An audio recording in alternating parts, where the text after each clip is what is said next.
اللہ الرحمن الرحیم الحمد للہ رب العالمین والصلاة والسلام علی سید الانبیاء واشرف المرسلین وعلی آلہ وصحبہ اجمعین اما بعد فاعوذ باللہ من الشیطان الرجیم بسم اللہ الرحمن الرحیم اقرأ باسم ربک الذی خلق خلق الانسان من علق اقرأ وربك الأكرم الذي علم بالقلم علم الإنسان ما لم يعلم صدق اللہ العظیم۔ حضرات علماء کرام، دانشوران ملت، برادران اسلام اور عزیز طلباء، آج کا یہ اجلاس جس مقصد سے منعقد کیا گیا ہے، مختصر طور پر پہلے اس کے بارے میں عرض کر دیتا ہوں۔ وہ مقصد یہ ہے کہ ہمارے اس جامعہ میں ایک نئے شعبے کا آغاز کیا جا رہا ہے، اور اس شعبے کے ذریعے یہ چاہتے ہیں کہ حفاظ کرام یا وہ طلباء جو اپنی تعلیم ادھوری چھوڑ کر رہ گئے ہیں، ایسے طلباء کو لے کر SLC کے لیے ان کو تیار کیا جائے، اور اس سے آگے +1 اور +2 کے لیے ان کو تیار کیا جائے۔ اس کے لیے ایک شعبے کا قیام عمل میں لایا جا رہا ہے، اور ہم اس شعبے کا انعقاد جو یہاں پر کرنے جا رہے ہیں وہ جناب ڈاکٹر عبد القدیر صاحب، جو شاہین کالج بیدر کے ذمہ دار ہیں، بانی ہیں، ان کی رہنمائی میں اور ان کی نگرانی میں اور ان کے ہاں جاری کردہ نصاب اور نظام کے ماتحت کرنے جا رہے ہیں۔ انشاءاللہ وہ آپ کے سامنے اپنے خیالات کا اظہار کریں گے اور اپنے اس سلسلے کے تجربات بھی بیان کریں گے، جس سے ہم لوگوں کو تقویت ملے گی۔ یہ ہے اصل مقصد جس کے لیے آج یہ پروگرام منعقد کیا گیا ہے اور آپ سب کو یہاں پر جمع کیا گیا۔ اس مقصد کو بیان کر دینے کے بعد مجھے کچھ اہم باتیں آپ حضرات کے گوش گزار کرنی ہے۔ ابھی ہمارے جامعہ کے موقر استاد حضرت مولانا صغیر احمد صاحب ندوی حفظہ اللہ نے مختصر طور پر صحیح لیکن جامع کلام کیا اور آپ کے سامنے کچھ حقائق پیش کیے۔ گویا میں اسی کی کچھ تشریح کر دینا ضروری سمجھتا ہوں۔ سب سے پہلی بات تو یہ ہے کہ دین اسلام کسی علم کا مخالف نہیں ہے۔ اسلام تمام علوم کو اپنی سرپرستی دیتا ہے، اور اپنی سرپرستی میں تمام علوم کو پلنے پھلنے پھولنے کا موقع دیتا ہے۔ قرآن پاک کی آیت مولانا نے تلاوت کی تھی اور میں نے بھی اس کو تلاوت کیا۔ اقرأ باسم ربک الذی خلق خلق الانسان من علق اقرأ وربک الاکرم الذی علم بالقلم۔ ہم اور آپ جانتے ہیں کہ یہ سب سے پہلی وحی کے الفاظ ہیں جو اللہ کی طرف سے نازل فرمائے گئے۔ اس وحی کا آغاز ہو رہا ہے لفظ اقرأ سے، پڑھو۔ نبی اکرم صلی اللہ علیہ وسلم امی تھے، جس امت کی طرف بھیجے گئے اس کا لقب بھی ہے امت امیہ، لیکن اس کے باوجود اس امت کو نبی امی کی زبان سے کہلایا جا رہا ہے اقرا، پڑھو۔ عجیب بات ہے، نہایت حیران کن قسم کی یہ بات ہے۔ نبی امی اور پھر امت بھی امی، اس کا لقب بھی امی، اور اس امت امیہ کو نبی امی کے ذریعے کہلوایا جا رہا ہے اقرا، پڑھیے۔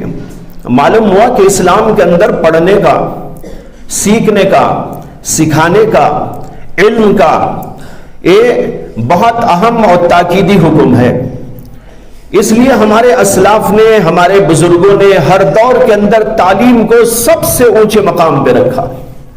مال، دولت، جائیداد، املاک، سونا، چاندی، ہیرے، جواہرات، یہاں تک کہ حکومت و طاقت، ان سب چیزوں کو اپنے قدموں تلے رونتے رہے، لیکن علم کو ہر صورت کے اندر اونچے مقام پر رکھتے چلے آئے۔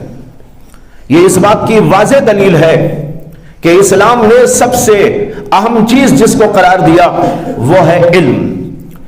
لہذا اس امت کو علم سے روشناس کرایا گیا، نبی اکرم صلی اللہ علیہ وسلم کے ذریعے علم کو بھیجا گیا اور علوم کو پروان چڑھایا گیا۔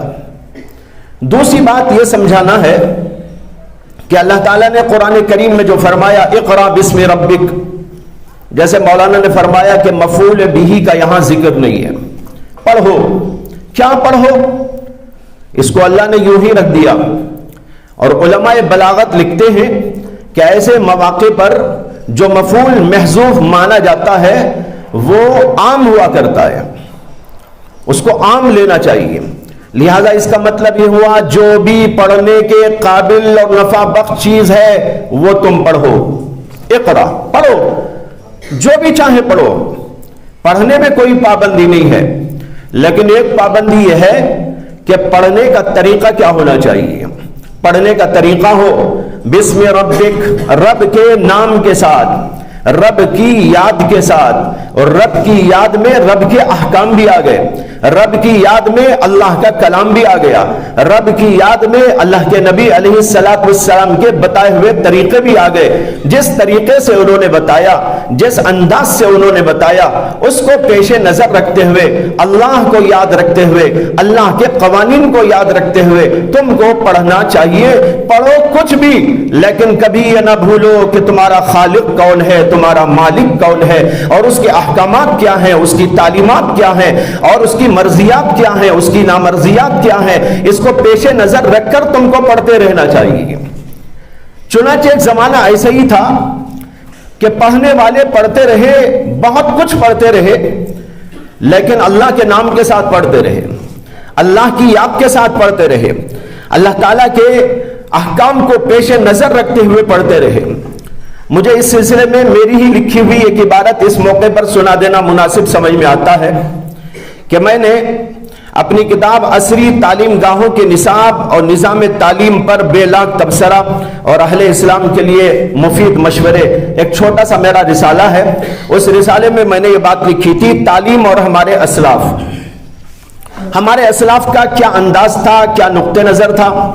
اس سلسلے میں نے لکھا جس دور میں یہ تمام علوم و فنون اہل اسلام کے ہاتھوں پروان چڑھ رہے تھے، تمام علوم و فنون، اس میں سائنسی تمام علوم داخل ہے، اور اسی طریقے پر دینی علوم تو ہے ہی، دینی علوم کے ساتھ دنیاوی علوم، یہ سب کے سب جب ہمارے اسلاف کے ہاتھوں پروان چڑھ رہے تھے، ان علوم و فنون سے انسانیت کو، انسانیت کا سبق، شرافت کا درس، اخلاق فاضلہ میں رسوخ، حق و باطل میں تمیز و پہچان کی صلاحیت بھرپور طریقے پر حاصل ہوتی رہی۔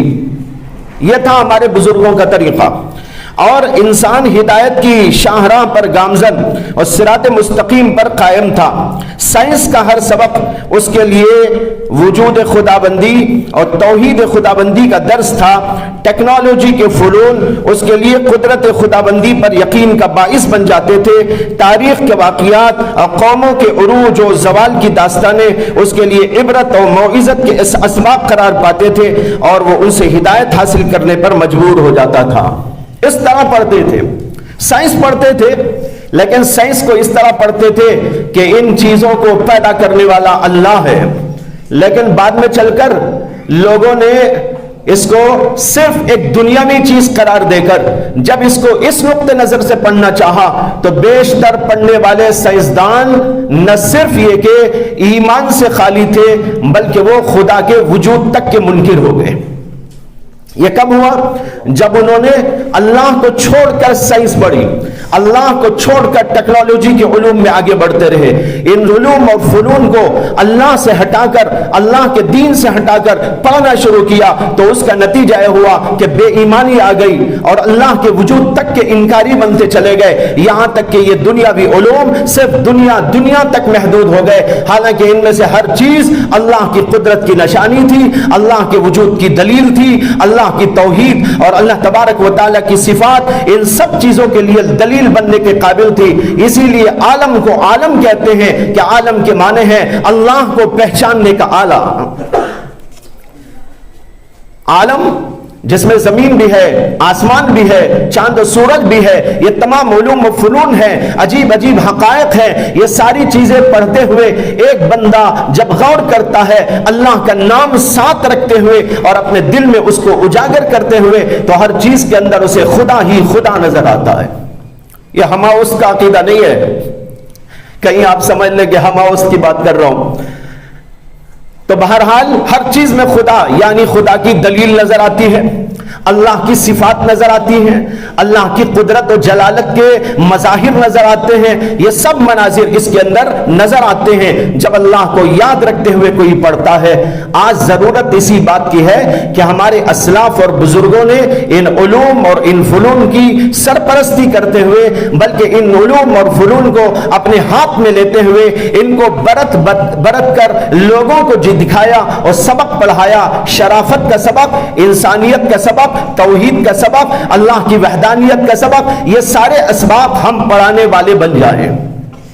تو میں نے کہا اقرا بسم ربک الذی خلق، یہاں پر ایک اور بات ذہن میں آتی ہے، لیکن حضرات علماء سے گزارش کرتا ہوں کہ وہ اس نقطے پر غور کر لیں، اور جو ہے مفسرین کے کلام میں اس کی دلیل ملتی ہے تو فبیہا، ورنہ رد فرما دیں۔ وہ یہ ہے کہ اللہ تعالیٰ نے اس میں کہا اقرا بسم ربک الذی خلق، پڑھو اللہ کے نام سے، اس کے بعد جو صفت لائی اللہ کی صفت، اس میں کہا گیا الذی خلق، اس اللہ کے نام سے پڑھو جس نے کائنات کو پیدا کیا ہے۔ یہاں بھی خلقہ کے بعد مفعول موجود نہیں ہے، یہاں بھی مفعول موجود نہیں ہے۔ کیا پیدا کیا؟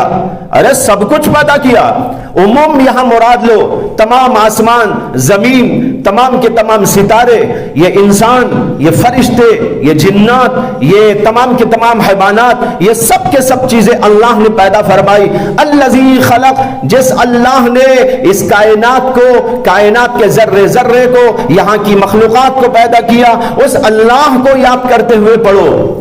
شاید اس میں یہ اشارہ ہے کہ یہ سب کچھ پڑھو،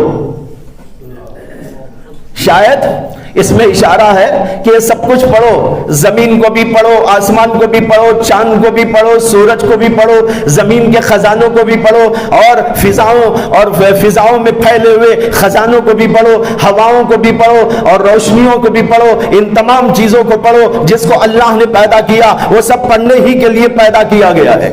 الذی خلق، اور پھر آگے بھی اللہ نے جو کہا وہ یہ ہے خلق الانسان من علق، اللہ نے انسان کو خون کی پھٹکی سے پیدا کیا۔ الذی خلق الانسان من علق اقرا وربک الاکرم، یہاں بھی اللہ تعالیٰ نے اپنی صفت کے اندر جو بیان کیا، اس کائنات میں سے ایک چیز کو پیش کیا، وہ یہ ہے کہ انسان کی تخلیق اللہ نے کیسے انداز پر فرمائی، اس اللہ کو یاد کرو جس نے انسان کو خون کی پھٹکی سے پیدا کیا۔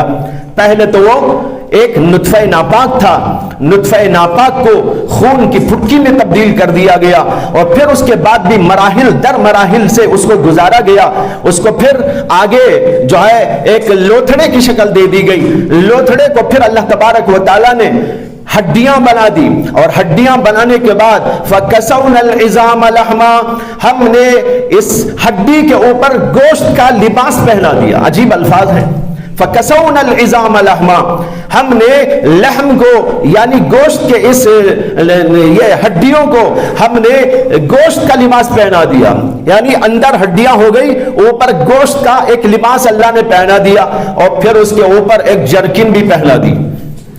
وہ کیا؟ چمڑی، چمڑی کیا ہے؟ جرکن پہنا دی اللہ تعالیٰ نے۔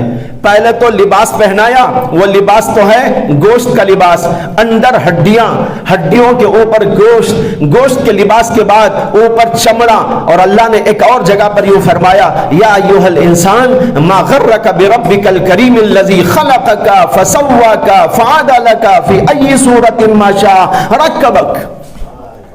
کیا عجیب آیت ہے، اللہ نے پورا نقشہ کھینچ دیا ہے۔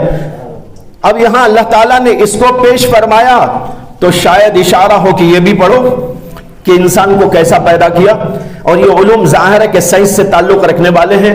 میں بتانا یہ چاہتا ہوں کہ تمام چیزیں پڑھ سکتے ہو، لیکن اولاً ہمارے ذہنوں میں یہ بات رہنا ہے کہ انسان کو دو چیزوں کی ضرورت ہے دنیا میں آنے کے بعد، ایک ان علوم اور فنون کی جس کو سائنسی علوم کہتے ہیں یا عصری علوم کہتے ہیں، ٹیکنالوجی کے فنون کہتے ہیں، اور دوسرے وہ علوم جو اللہ نے آسمان سے نازل فرمائے جس کو قرآن و حدیث کا علم کہا جاتا ہے، اور پیغمبروں کے ذریعے اللہ نے اس علم کو بھیجا تھا۔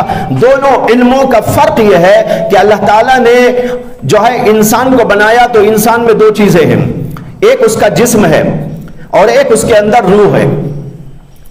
روح کے لیے بھی سامان اللہ کو پیدا کرنا تھا، اس کے بقا کے وسائل، اس کے تحفظ کے سامان، اس کی ترقی کے سامان، اور وہ بیمار ہو جائے تو اس کے دوا اور علاج کا طریقہ کار اور اس کی غذا کا انتظام۔ روح کے لیے بھی اللہ کو یہ سب کچھ بیان کرنا تھا، جیسے اللہ نے جسم کے لیے سب چیزیں پیدا فرمائی۔ اس پوری کائنات میں جو آپ کو نظر آتا ہے، اس پوری کائنات کے اندر نظر آنے والی یہ ساری چیزیں ہمارے جسم کے واسطے اللہ نے بنائی۔ کھانا پینا، ہوا، روشنی اور یہ اور وہ جو کچھ آپ کو نظر آتا ہے یہاں سے وہاں تک، اور اس کے علاوہ جو فیکٹریوں میں بن رہا ہے اور جو مختلف علوم و فنون دنیاوی ٹیکنالوجی کے ذریعے سے اور سائنسی علوم کے ذریعے سے جو کچھ بنایا، سکھایا، پڑھایا، انکشافات کیے جا رہے ہیں، یہ سارے کا سارا علم ہمارے جسم کے لیے ہے۔ روح کا کوئی سامان ان کے اندر نہیں ہے۔ کھانا آپ کھائیں گے تو کسے ترقی ملے گی؟ آپ کی روح کو یا جسم کو؟ ظاہر بات ہے۔ اور ایروپلین میں آپ بیٹھ کے جاتے ہیں، ایروپلین اسی علم کا ایک نتیجہ ہے، سائنسی علوم کا ایک نتیجہ ہے۔ ایروپلین بن گیا، آپ اس کے اندر بیٹھ کر جاتے ہیں، آپ بیٹھتے ہیں یا آپ کی روح بیٹھتی ہے؟ آپ بیٹھتے ہیں، آپ کی روح تو نہیں بیٹھتی، اس میں بیٹھتی ہے تو آپ کے تابع بن کر بیٹھ جاتی ہے، اس لیے کہ اصل میں آپ کے جسم کو جانا ہے۔ کپڑے آپ پہنتے ہیں تو کپڑے آپ کے جسم کے لیے پہنتے ہیں، روح کے لیے اس میں کچھ نہیں ہے۔ تو کھانا ہو، پینا ہو، پہننا ہو، اوڑھنا ہو، ایروپلین ہو، جوتے ہو اور کچھ چیزیں ہو، یہ ساری کے ساری چیزیں دراصل ہمارے جسم کے واسطے ہیں۔ اور جتنا علم یہ دنیا کے اندر اس وقت پھیلا ہوا ہے جس کو عصری علم کہتے ہیں یا سائنسی علم کہتے ہیں، یہ سارے کا سارا ہمارے جسم کے لیے کچھ تیاریاں کرتا ہے، ہمارے جسم کے لیے کچھ بنا کر دیتا ہے، اور اس کے بقا کا، تحفظ کا، اور اس کے بیمار ہونے پر علاج کا، اور وہ اچھا ہو تو اس کو کھانے کا، پینے کا، ان ساری چیزوں کا سلیقہ دیتا ہے۔ یہ ہے دنیاوی علم۔ لیکن اللہ نے ہماری روح بھی بنائی، تو کیا ہماری روح کو اللہ تعالیٰ یوں ہی چھوڑ دیں گے؟ جبکہ ہم اچھی طرح جانتے ہیں کہ جسم محض ایک سواری ہے، اصل تو ہم جو ہیں وہ روح کا نام ہے۔ ہم جو کہتے ہیں وہ اصل میں روح کا نام ہے، روح کو کہتے ہیں ہم، وہ ہم ہیں، اور یہ جسم اس کے لیے ایک آلے کار ہے، ایک سواری کی طرح ہے۔ جب اللہ نے سواری کے لیے پوری دنیا کو سوار دیا، سمجھ میں آ رہا ہے؟ ہماری صرف اس سواری کے لیے اللہ نے اس پوری کائنات کو سوار دیا، تو کیا خیال ہے کہ جو اصل سواری ہے اس کے لیے کیا کیا نہ سوارا ہوگا، اس کے لیے کیا کیا نہ بنایا ہوگا۔ اس کے لیے اللہ نے قرآن و حدیث کا علم نازل فرمایا۔ اور پھر یہ نقطہ بھی یاد رکھیے، ہمارا جسم مٹی سے بنا ہے، اس لیے یہ ساری چیزیں مٹی سے منسلک کر دی گئی ہیں، کھانے پینے وغیرہ سب کی ضرورتیں جو ہے مٹی سے منسلک کر دی گئی ہیں۔ روح آسمانوں سے اللہ نے بھیجی، جب آدم کا پتلا تیار ہو گیا مٹی سے، قرآن کریم کے اندر ہے وَنَفَخْتُ فِيهِ مِن رُوحِي، جب میں اپنی روح یعنی اپنی طرف سے ایک روح اس کے اندر پھونک ڈالوں تو اے فرشتوں تم سب کے سب اس کے سامنے سے دریز ہو جانا۔ یہاں پر اللہ نے کہا وَنَفَخْتُ فِيهِ مِن رُوحِي، معلوم ہوا روح آسمانوں سے آئی، تو مٹی سے جسم بنایا گیا، آسمانوں سے روح داخل کی گئی، اس لیے ہمارے جسم کے لیے جو کچھ ہے وہ مٹی سے منسلک کر دیا گیا ہے، اور روح کے لیے جو کچھ سامان تھا وہ اللہ نے آسمانوں سے نازل کیا ہے۔ روح آسمانوں سے آئی، اس لیے اس کی غذا آسمانوں سے آئی، اس کی دوا آسمانوں سے آئی، اس کے جو ہے تحفظ کے سامان آسمانوں سے آئے، اور اس کے سنوارنے بنانے اور اس کی ترقی دینے کے تمام اصول و ضوابط آسمانوں سے اللہ نے نازل فرمائے، وہ حضرات انبیاء اکرام علیہم السلام کے ذریعے نازل فرمائے گئے۔ بہرحال اس سے معلوم ہوا کہ دو قسم کا علم ہے، ایک یہ علم ہے جو ہمارے بدن کے لیے کام آتا ہے، ایک وہ علم ہے جو ہماری روح کے لیے کام آتا ہے۔ دنیاوی علوم میں سے بھی وہ علوم جو ہمارے لیے نفع بخش ہیں، اسلام نے ان کی سرپرستی کی ہے اور ان کو پروان چڑھایا ہے۔ مولانا اشارہ دے رہے تھے آپ کو کہ ایک زمانہ ایسا تھا یہ تمام علوم و فنون ہمارے اسلاف کے پاس موجود تھے، تو اس زمانے میں یہ اسلاف اور بزرگوں نے ان علوم و فنون کو ترقی دی، پروان چڑھایا، بلکہ صحیح تر الفاظ میں کہوں تو بات حقیقت یہ ہے کہ ان تمام علوم فنون کے موجد ہمارے اسلاف ہیں۔ یہ ایک یقینی بات ہے، تحقیقی بات ہے، اس کے اندر رتی بنا شبہ کی کوئی گنجائش نہیں ہے، اس کے لیے دلائل موجود ہیں، اس کے لیے پوری تاریخ موجود ہے۔ جس دور کے اندر اندلس کے اندر ترقیاں ہو رہی تھی، علوم و فنون کو آسمانوں پر پہنچا دیا گیا تھا، اور ایسے ایسے علوم و فنون ایجاد کیے جا رہے تھے جن کا کبھی تصور تک نہیں کیا جا سکتا تھا۔ ایسے علوم و فنون کو ترقی دینے کے عین دور میں یورپ کے اندر تاریکی چھائی ہوئی تھی، اور اس سے پہلے بھی ایک دور ایسا گزرا کہ یورپ کے اندر کوئی سائنسدان پیدا ہوتا، کوئی نئے علم کی داغ بیل ڈالتا اور اس علم کو ترقی دینے کی کوشش کرتا، یا نیا کوئی نظریہ پیش کرتا، اس نظریے کو لوگوں کے سامنے پیش کرتا، تو وہاں یہ حال تھا کہ پوپ کا زمانہ تھا، پاپائیت کا دور تھا۔ اس پاپائیت کے دور کے اندر ان سائنسدانوں کو، ان عالموں کو، ان فاضلوں کو، مختلف علوم و فنون کے ایکسپرٹس اور ماہرین کو جلا دیا جاتا تھا، ان کو قتل کر دیا جاتا تھا اور سلاخوں کے پیچھے بھیج دیا جاتا تھا، ان کا منہ بند کر دیا جاتا تھا، علم کو ستیاناش کیا جا رہا تھا۔ یہ تھا یورپ کا دور، تاریخ دور۔ لیکن اسلام آیا تو اسلام نے جب علم کو ترقی دی تب آنکھیں کھلی یورپ کی، انہوں نے دیکھا کہ پوری دنیا میں مسلمان چھاتے چلے جا رہے ہیں۔ جب یہ انہوں نے دیکھا تو پھر ان کا جی للچایا، تب ان کو کچھ عقل آئی، انہوں نے ہوش کے ناخن لیے، پھر اس کے بعد انہوں نے اپنی فطرت غیر فطریہ سے، قصدن بولنا پڑ رہا ہے، انہوں نے اپنی فطرت غیر فطریہ سے، حیوانیت سے، درندہ پن سے، انہوں نے یہ سوچا ان علوم و فنون کو ہمارے قبضے میں ہمیں لینا چاہیے، اس لیے وہاں سے جنگیں شروع کر ڈالی، مار پٹائی شروع کر ڈالی، ہمارے ملکوں کو تباہ کرنا شروع کر ڈالا، ہمارے علم کے اوپر حاوی ہونے لگے، اور یہ سارے علوم و فنون جو ہے اندلس کے اندر ترقی پذیر تھے، انہوں نے ان سارے علوم کو، فنون کو اپنے قبضے میں کیا اور پھر اس کو کچھ ترقی دے دی۔ ورنہ تو تاریخ بتا رہی ہے یہ سارے علوم و فنون ہمارے اسلاف کے ایجاد کردہ، ہمارے اسلاف کے پروان چڑھائے ہوئے، اور ان بزرگوں نے اس کو آسمان تک ترقی دے دی تھی۔ اس طریقے پر یہ علوم و فنون پروان چڑھتے رہے، اور ان میں بہت سارے وہ علماء تھے جو حدیث، فقہ، تفسیر، دیگر علوم و فنون شرعیہ کے بڑے بڑے ماہرین تھے، اس کے ساتھ وہ سائنسدان بھی تھے، وہ بہت بڑے بڑے جو ہے ماہرین تھے دنیاوی علوم کے بھی۔ ایسے بھی بہت سارے نام ہمارے پاس لکھے ہوئے موجود ہیں تاریخ کے اندر۔ مثال کے طور پر محمد بن موسیٰ الخوارزمی، آپ نے نام سنا ہوگا، بڑے محدث تھے، بہت بڑے فقیہ تھے، عظیم الشان مفسر تھے، لیکن اس کے ساتھ ساتھ وہ بہت بڑے سائنسدان بھی تھے، ان کی ایجادات تک کا ذکر موجود ہے۔ اسی طرح جابر بن حیان جس نے فلکیات کے علوم کو ترقی پر پہنچایا تھا.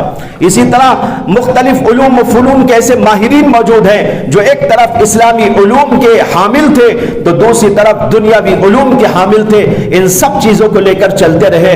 بھائیوں، اس وقت میں کہنے کا حاصل اور خلاصہ یہ ہے، علم یہ ایسی چیز ہے جس کی مخالفت اسلام نے کبھی نہیں کی. اسی طرح مولانا نے ایک بات چھیڑی تھی زبان کی. زبان کے بارے میں تو قرآن کریم کہتا ہے وَمِنْ آيَاتِهِ خَلْقُ السَّمَاوَاتِ وَالْأَرْضِ وَاخْتِلَافُ أَلْسِنَتِكُمْ وَأَلْوَانِكُمْ إِنَّ فِي ذَلِكَ لَآيَاتٍ لِلْعَالِمِينَ. إِنَّ فِي ذَلِكَ آيَاتٍ لِلْعَالِمِينَ. عالمین نہیں ہے یہاں.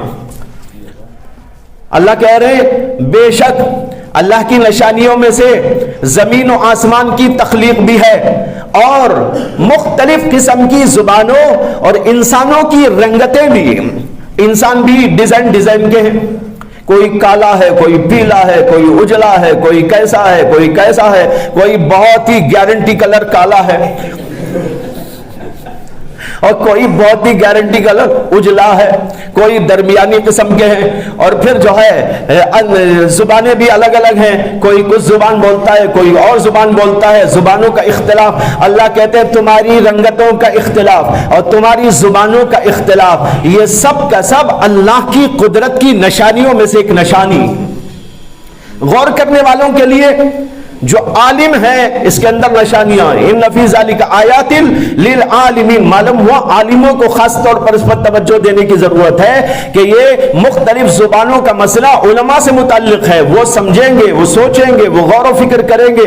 اسی اللہ نے عالمین فرمایا. ویسے عالمین کے لیے تو ہے ہی نشانی، لیکن خاص طور پر عالمین کے لیے اس کے اندر نشانی موجود ہے. بتانا یہ ہے کہ یہ مختلف زبانیں بھی اللہ کی پیدا کردہ ہیں. بلکہ حضرت مولانا مفتی محمد شفیع صاحب نور اللہ مرقدہ نے المنجد کا جو مقدمہ لکھا ہے، اردو والی منجد کا جو مقدمہ لکھا ہے وہ چھپتا ہے منجد کے ساتھ. آپ اس کو پڑھیے، بڑا قیمتی ہے. اس کے اندر حضرت نے ایک بات لکھی ہے کہ بہت سارے حضرات اہل علم و اہل تحقیق کی تحقیق یہ ہے کہ جتنی بھی زبانیں ہیں یا قیامت تک پیدا ہوں گی وہ ساری زبانیں حضرت آدم علیہ السلام کو سکھائی گئی تھی اور وہیں سے اس کا وجود ہے.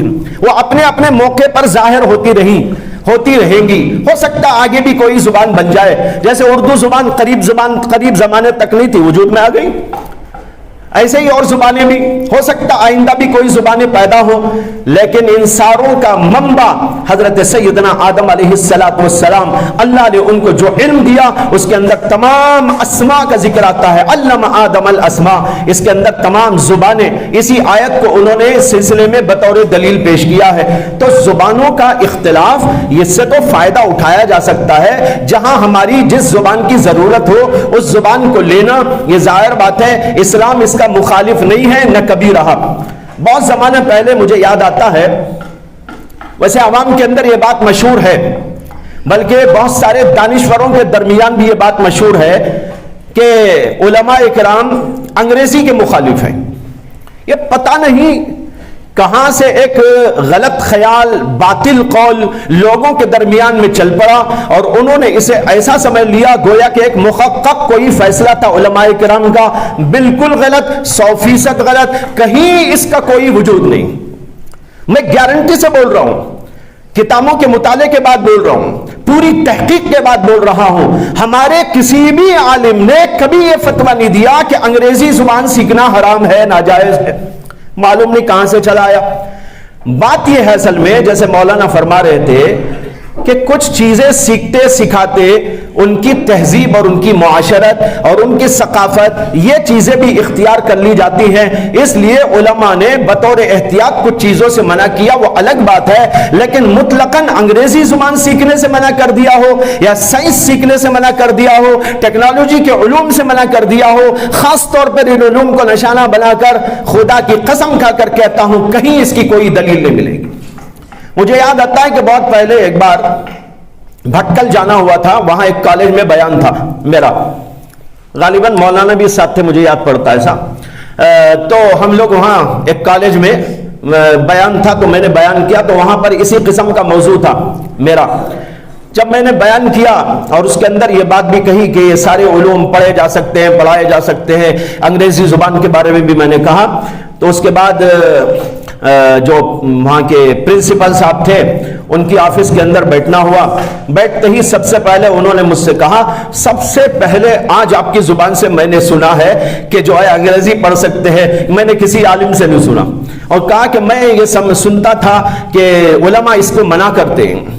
میں نے اس وقت بھی ان سے کہا کہیں آپ کو اس کی کوئی دلیل نہیں ملے گی، آپ سنتے ہوں گے لیکن کہیں پڑھے ہو تو دکھائیں کہ کسی عالم کا فتویٰ ہو۔ نہیں، ایسا کوئی فتویٰ نہیں ہے، خواہ مخواہ کی بات پھیلائی گئی۔ میں نے قرآن کریم کی آیت پڑھی جس کے اندر علماء یہ لکھتے ہیں تمام قسم کی زبانیں کوئی بھی پڑھی جا سکتی ہیں، پڑھائی جا سکتی ہیں، اللہ نے اسے اپنی قدرت کی نشانی قرار دیا ہے، لیکن کسی زبان کے ساتھ کوئی خاص تہذیب لگ جاتی ہے، کوئی خاص نظریات لگ جاتے ہیں، اور اس کو پڑھتے پڑھاتے ان نظریات کو بھی اپنانے کی اور ان کو اڈاپٹ کر لینے کی کوشش نہیں ہوتی تو خود بخود اس ماحول میں ڈھل جانے کے امکانات ہوتے ہیں۔ ایسے موقع پر علماء اکرام اس سے بچنے کی تلقین کرتے ہیں۔ بچانے کی جو کوشش ہوتی ہے وہ ان کی تہذیب سے بچانے کی، اور اسی طرح ان کی ثقافت سے بچانے کی، اور ان کے نظریات سے بچانے کی کوشش ہوتی ہے، نفس سے علم سے روکنا مقصود نہیں ہوا کرتا۔ اب یہاں پر جو آخری نقطہ ہے جس کو مجھے عرض کرنا ہے وہ یہ ہے کہ یہ سارے علوم فنون پڑھائے جا سکتے ہیں، لیکن اس کے اندر اس بات کا لحاظ رکھنا ضروری ہے کہ دنیاوی علوم کی بھی ضرورت ہے، دینی علوم کی بھی ضرورت ہے۔ اس کے ساتھ یہ بھی سمجھنے کی ضرورت ہے کہ جس طرح ماہرین علوم عصریہ کی ضرورت ہے، اسی طرح ماہرین علوم شرعیہ کی بھی ضرورت ہے، اور ایسے موقع پر ہر آدمی اپنی فیلڈ کا ایکسپرٹ بنتا ہے، اور اپنی فیلڈ کا ایکسپرٹ بننے کے لیے اسے کلی طور پر اس کی طرف توجہ کرنا ضروری ہوتی ہے۔ آپ محدث بننا چاہتے ہیں، آپ مفسر بننا چاہتے ہیں، آپ مفتی بننا چاہتے ہیں، آپ فقیہ بننا چاہتے ہیں، علوم شرعیہ کے ماہر بننا چاہتے ہیں، تو اگر ادھر بھی ہاتھ پیر مارتے رہیں گے تو نہ ادھر کے رہیں گے نہ ادھر کے رہیں گے، نہ خدا ہی ملا نہ وصال سلم، نہ ادھر کے رہے نہ ادھر کے رہے، یہ حال ہو جائے گا۔ اس لیے ہمارے علماء کہتے ہیں ایک طرف علوم شرعیہ کے ایکسپرٹ لوگوں کو اس پر پوری توجہ، لیکن اس کے ساتھ جس کے پاس اتنی عقل ہو، جس کے پاس اتنے ہوش ہو، جس کے پاس ایسی قابلیت ہو، جس کے پاس ایسی محنت کا ذوق اور شوق ہو، وہ آدمی دوسرے علم میں بھی اپنی کارروائی کو جاری کر سکتا ہے۔ لیکن ہر آدمی دخل دے گا تو نتیجہ یہ ہوگا کہ نہ ادھر کا رہے گا نہ ادھر کا رہے گا۔ یہ ایک نقطہ یاد رکھنے کی بات ہے۔ جیسے مثال کے طور پر دنیا میں علوم عصریہ میں ہم دیکھتے ہیں ایک آدمی ڈاکٹر بنتا ہے، ایک آدمی انجینئر بنتا ہے، ایک آدمی کوئی پروفیسر بنتا ہے، کوئی ایک آدمی جو ہے کیا کہتے ہیں لائر بن جاتا ہے۔ لیکن آپ نے یہ سنا ہے کہ ایک ہی آدمی سب کر لیتا ہے، وہ ڈاکٹر بھی ہے، انجینئر بھی ہے، اور اسی کے ساتھ وہ لیکچرر بھی ہے، اسی کے ساتھ وہ پروفیسر بھی ہے، اسی کے ساتھ وہ لائر بھی ہے، اور سارا لے کر چل رہا ہے۔ آپ نے سنا ایسا کہیں؟ میں نے تو کم سے کم نہیں سنا، اور حقیقت بھی یہی ہے کہ ایسا ہوتا نہیں عام طور پر، اس لیے کہ ہر فن یہ چاہتا ہے کہ میری طرف پوری توجہ دو۔ ڈاکٹری کا فن، میڈیکل سائنس کا فن یہ چاہتا ہے ڈاکٹر بننے والا پوری توجہ میری طرف دے تب میں اس کو کچھ دوں گا۔ لائر پڑھنے والے کا علم لائری کا، وہ اسے کہتا ہے تو میری طرف پوری توجہ دینا تب میں تجھے کچھ دوں گا۔ اگر ادھر اور ادھر ہاتھ مارے گا نہ ڈاکٹر ہی پورا بنے گا، لائر ہی پورا بنے گا۔ ہاں، لائر بن جائے گا۔ سمجھے کہ نہیں سمجھے؟ نہیں سمجھے تو بعد میں سمجھ لینا۔ لائر ایک معنی ہوتے ہیں جھوٹا، ایک لا ہے اور ایک جھوٹ کو بھی کہتے ہیں لائر، تو لائر نہیں لائر بن جائے گا۔ تو بھائی ادھر کا ادھر کا کہیں کا نہیں رہے گا، اس لیے یہاں ضرورت پڑتی ہے اپنے اپنے علم پر توجہ پوری صرف کرنا چاہیے۔ اس لیے مدارس عربیہ پوری کوشش کرتے ہیں وہ عالم بنائے، فاضل بنائے، محدث بنائے، مفسر بنائے، علم شرعیہ کے ایکسپرٹ بنائے، تاکہ وہ یہاں سے نکلنے کے بعد اپنے فیلڈ کے اندر بالکل خاطر خواہ کام کر سکے، ورنہ تو پھر مسائل کھڑے ہو جائیں گے، کچے لوگ نکلیں گے۔ جیسے کہ میں نے دنیاوی علوم کی مثال بھی آپ کو دے دی ہے، ہر فیلڈ کا ایک ایک آدمی تیار ہوتا ہے اور اس فیلڈ کے اندر وہ اپنی قابلیت جو ہے جتاتا ہے، اپنی قابلیت کا مظاہرہ کرتا ہے، اس سے بڑا فائدہ ہوتا ہے۔ میں نے جو مثال ابھی دی کہ ہمارے بزرگوں میں ایسے تھے کہ وہ یہ بھی کرتے تھے وہ بھی کرتے تھے، اس کا مطلب صرف سمجھانے کا یہ تھا اگر کوئی چاہے تو ایسا کر سکتا ہے، منع نہیں ہے۔ منع نہ ہونے کی دلیل میں اس کو پیش کیا گیا، استحباب کی دلیل میں نہیں۔ سمجھ رہے بات؟ جواز کی دلیل میں اس کو پیش کیا گیا، استحباب کی دلیل میں نہیں۔ جواز ہے، اسلام نے کسی علم سے منع نہیں کیا، منع کرتا تو یہ کیوں کر دے؟ معلوم ہوا ان علوم و فنون کو سب نے اپنایا جب ضرورت پڑی۔ اسی طرح آپ بھی کر سکتے ہیں، اگر کوئی ایسا ہو جس کی عقل زیادہ ہو اور جو ہے بڑا محنتی ہو اور اس سلسلے میں بڑا ذوق و شوق رکھتا ہو تو وہ دونوں تینوں علم کو بھی چاہے تو حاصل کر سکتا ہے، منع نہیں ہے۔ اس لیے ہم یہ چاہتے ہیں کہ جو ایسے لوگ ہیں جن کی عقل ماشاءاللہ ہے، سبحان اللہ ہے، اور پھر اس کے ساتھ وہ محنت اور مجاہدہ بھی کرنے کے عادی ہیں، تو وہ چاہیں تو آئے اور اس فیلڈ کے اندر بھی داخلہ لیں اور دونوں شعبوں کے اندر اپنی مہارت کو جتائیں، بتائیں اور اس کا مظاہرہ کریں۔ لیکن جیسے کہ میں نے کہا کچھ لوگوں کو ادھر کے ایکسپرٹ ہونا چاہیے، کچھ لوگوں کو ادھر کے ایکسپرٹ ہونا چاہیے۔ یہ دونوں علم اپنی اپنی جگہ پر کچھ لوگوں سے دنیا کے اندر زندہ رہتے ہیں، اور اس فیلڈ میں مسلمانوں کو بھی آگے آنا چاہیے۔ میں آپ کو بتاؤں، میرا ایک مضمون بہت پہلے شائع ہوا تھا ہمارے رسالے تکبیر مسلسل میں، اس کے اندر میں نے کئی بزرگوں کا، فقیہوں کا حوالہ دیا تھا۔ اس میں ایک حوالہ اس وقت ذہن میں آ رہا ہے، علامہ ابن تیمیہ رحمۃ اللہ علیہ کا، جنہوں نے یہ بتایا ہے کہ دنیاوی علوم و فنون کے جو مصادر ہیں، مآخذ ہیں، ان کا حاصل کرنا فرض کفایہ ہے، امت مسلمہ پر فرض کفایہ ہے۔ ڈاکٹر بننا فرض کفایہ ہے، اسی طرح انجینئر بننا وہ فرض کفایہ ہے، اور بھی ہر علم کے جو ہے مآخذ کا حاصل کرنا اور اس کے منبعوں تک پہنچ کر اس کو حاصل کرنا یہ ضروری ہے۔ یہ انہوں نے فرض کفایہ قرار دیا۔ فرض کفایہ کا مطلب ہے کچھ لوگ اس کے لیے کام کرتے رہنا چاہیے، جیسے عالم بننا فرض کفایہ ہے، محدث بننا فرض کفایہ ہے، حافظ قرآن بننا فرض کفایہ ہے، اسی طرح ڈاکٹر بننا فرض کفایہ ہے، انجینئر بننا فرض کفایہ ہے، اور علوم و فنون کے ماہر بننا فرض کفایہ ہے۔ انہوں نے یہ بھی لکھا ہے کسان بننا بھی فرض کفایہ ہے۔ کچھ لوگوں کو کسان بن کے کسانوں کا کام کرنا چاہیے، وہ چھوڑ کر فیلڈ آ جائیں گے تو پھر ہمارا کچھ نہیں رہے گا۔ ہر فیلڈ کے اندر مسلمانوں کا دخل و عمل اور ان کی سرپرستی ضروری ہے۔ میں بتانا چاہتا ہوں اس طرح ہم لوگوں کو اعتدال کے ساتھ میں چلتے رہنے کی کوشش کرنا چاہیے۔ ایک طرف وہ علم، ایک طرف یہ علم، کچھ لوگ اس کے لیے تیار ہو، کچھ لوگ اس کے لیے تیار ہو۔ جن کو فرصت ہے اور جن کو ضرورت محسوس ہو رہی ہے وہ اس فیلڈ کے اندر داخلہ لیں، اور جو اس علم کے اندر لگے ہوئے ہیں وہ اپنی پوری توجہ کے ساتھ اپنے ما لہو وما علیہ کے ساتھ اس کے اندر لگے رہیں اور اس کے اندر وہ آگے بڑھتے رہیں، پروان چڑھتے رہیں، علوم کو پروان چڑھاتے رہیں۔ میں نے ایک بات، ابھی میں شاہین کالج گیا تھا جناب ڈاکٹر عبد القدیر صاحب کی دعوت پر، تو وہاں پر خطاب کرتے ہوئے میں نے ایک جملہ کہا جو بہت سے لوگوں نے سراہا کہ یہ بات بہت اچھی تھی، اس لیے یہاں بھی دہراتا ہوں۔ میں نے کہا وہاں پر دو علم ہیں، ایک علم شرعی، ایک علم دنیاوی، دونوں حاصل کرنا چاہیے، دونوں کے لیے لوگوں کو سامنے آنا چاہیے۔ لیکن یاد رکھیں علم شریعت یہ دراصل ہمارا امام ہے اور علم دنیا ہمارا غلام ہے۔ علم دنیا ہمارا غلام ہے، اور یہ علم شریعت ہمارا امام ہے جو ہماری رہبری کرے گا۔ یہ علم تو برتنے کے لیے، کھانے کے لیے، پینے کے لیے، پہننے کے لیے، اوڑھنے کے لیے، جوتوں کے لیے، ٹوپی کے لیے، چشمے کے لیے، یہ پنکھے کے لیے، اور گھر بنانے کے لیے، ایروپلین بنانے کے لیے، برتنے کے لیے یہ علوم ہے۔ لیکن ہماری رہبری کرنے کے لیے جو علم بھیجا گیا وہ حضرات انبیاء کے ذریعے آسمانوں سے بھیجا گیا، وہ علم سب سے برتر ہے، اعلیٰ ہے، افضل ہے۔